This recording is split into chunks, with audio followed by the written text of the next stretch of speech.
Greetings, PlayStation adepts. In this video, I will talk about the new potentially best games that will be released in May 2025. Captain Blood. In this pirate action game, you play as a formidable filibusterer looking for golden glory. Most of the gameplay consists of hand-to-hand combat on land and ships, but there is also an opportunity to shoot from ship cannons, pistols, and muskets. The game has been in development since 2003, and during that time it tried to die several times, but still survived and made it to release. However, such a long period of development could not help but affect the quality of the game, and it looks very outdated graphically, technically, and gameplay-wise. The only thing that can save it is the internal elaboration of battles, which is not seen in the trailers, fun story, and pirate setting, because such games are released quite few. Age of Empires 2 Definitive Edition. The second part of Age of Empires was my first real-time strategy game, which I grinded to a halt in both story campaigns and generated maps, and so I was very happy when Microsoft first released the remaster on modern PC and Xbox, and are now releasing it on PlayStation. It's great to have another good strategy game on the console, and hopefully, in the future, Microsoft will release the rest of it on PlayStation as well. Spirit of the North 2. In the new part, players will have to take the role of a fox and her faithful companion Raven, and go on a journey through the Northern Islands to rescue the guards from the clutches of the dark shaman Grimnir. As the player explores the vast and mysterious world, he will unlock runes to improve his abilities, which will be needed to solve puzzles and rescue the legendary guards. The Midnight Walk. Everything you will see in the game was created from clay and then translated into 3D while maintaining a high level of detail. The protagonist gets out of a dirty grave and travels through the gloomy expanses of the fantasy world with his companion to experience 5 strange stories of fire and darkness and realize the purpose of his existence. Players will have to use stealth, cunning, and special tricks to survive and defeat numerous monsters. The Midnight Walk will be playable both normally and in virtual reality helmets, allowing you to immerse yourself even deeper into this unusual, original, and mysterious world.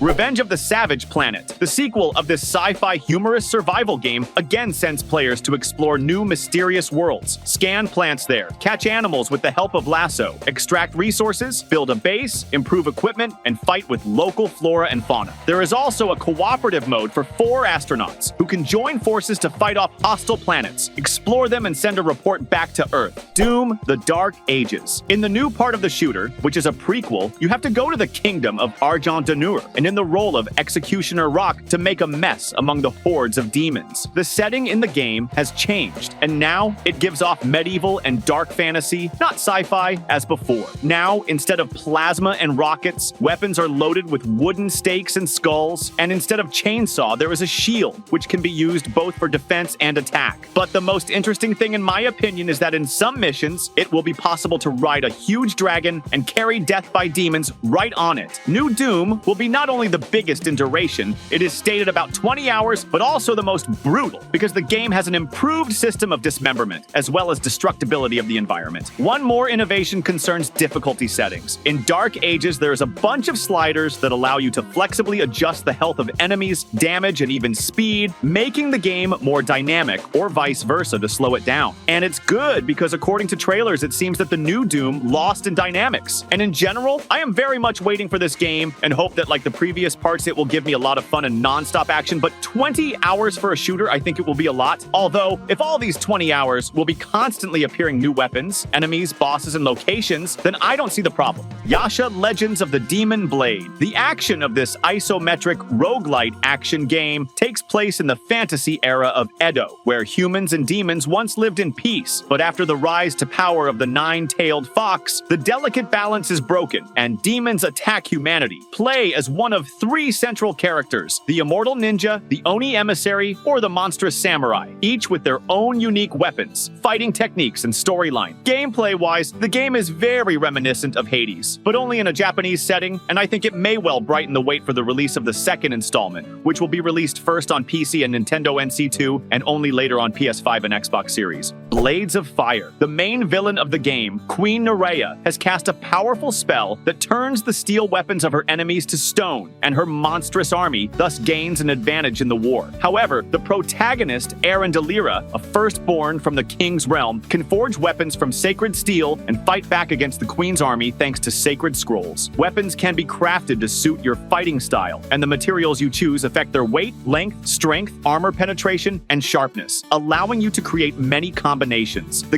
game's combat system is also unconventional, allowing you to attack specific parts of the enemy's body. You can use chopping, stabbing, or crushing blows depending on the situation and the enemy's equipment, and only the right weapon will be able to penetrate the enemy's armor. Well, I think that's a pretty intriguing description that makes me interested in the game. Deliver at all costs. An amusing cargo delivery simulator offers not only absurd parcels, but also advanced physics with a destruction system. Collisions with cars and other objects look very realistic and can cause large-scale destruction. Spectacular explosions, burning gas stations, and destroyed buildings create an atmosphere of complete chaos, especially during chases with the police. By the way, the game will be given away for free on PC and Epic Games Store during the week, so don't miss the chance to pick it up for free. Zombie Army VR. Create your own undead hunter and go kill zombie Nazis across Europe as part of an elite squad. Earned experience will allow you to increase the level of your character and sets of improvements to pump weapons range, accuracy, aim, and power. In the game, by the way, returned X-ray camera, which in slow motion will show the savory moments of killing from a distance. Onimusha 2 Samurai's Destiny. This is a remaster of the PlayStation 2 action-adventure game. The game combines dynamic battles, mystical atmosphere, and historical setting of the 16th century Japan. The plot tells the story of a samurai, Jubei Yagyu, who takes revenge for the destruction of his village on demonic forces that seek to take over the human world. The combat system is based on the use of cold weapons and magic attacks, which can be enhanced by absorbing the souls of defeated enemies. In addition to battles, players will have to search for clues, solve puzzles, and explore locations. Lost Soul Aside. The game tells the story of a hero named Kasser, who unites with the dragon-like creature Nightreign, which endows him with incredible abilities, including the ability to transform weapons. Together, they embark on an epic journey to save Kasser's sister and all of humanity from intergalactic invaders. Gameplay-wise, the game is similar to Final Fantasy XV and Devil May Cry, with players being able to perform fast-paced combos, learn abilities, and upgrade weapons to fight huge bosses. The protagonist's weapons can transform, and each form has unique characteristics to suit different playstyles. Elden doesn't just watch battles either, he can intervene to deliver powerful blows or assist in defense. Elden Ring Nightreign. This is a roguelite based on Elden Ring, but with locations and enemies that are randomly generated in each run. A 3-person team of players must run around the castle for 3 game days each, lasting 10 to 15 minutes, farming runes for upgrades and defeating 2 small bosses, and at the end of the 3rd day, fight the final boss. Play for 8 classes of characters with certain starting builds and equipment, but during the test, players can get new equipment, weapons, and spells falling out of enemies. But when killing a boss, a choice of 3 random drop options is given. During the race, the game zone will gradually narrow down, as in the Royal Battles, which forces gamers to move from the edge to the center to now farm as much experience and loot. But PvP in the game is not planned yet, neither in the form of group battles nor as an invasion of other people's gaming sessions. Write in the comments what May novelties you like. Subscribe to the channel and press the bell to not miss my new videos and to know more about PlayStation. Play and win. See ya!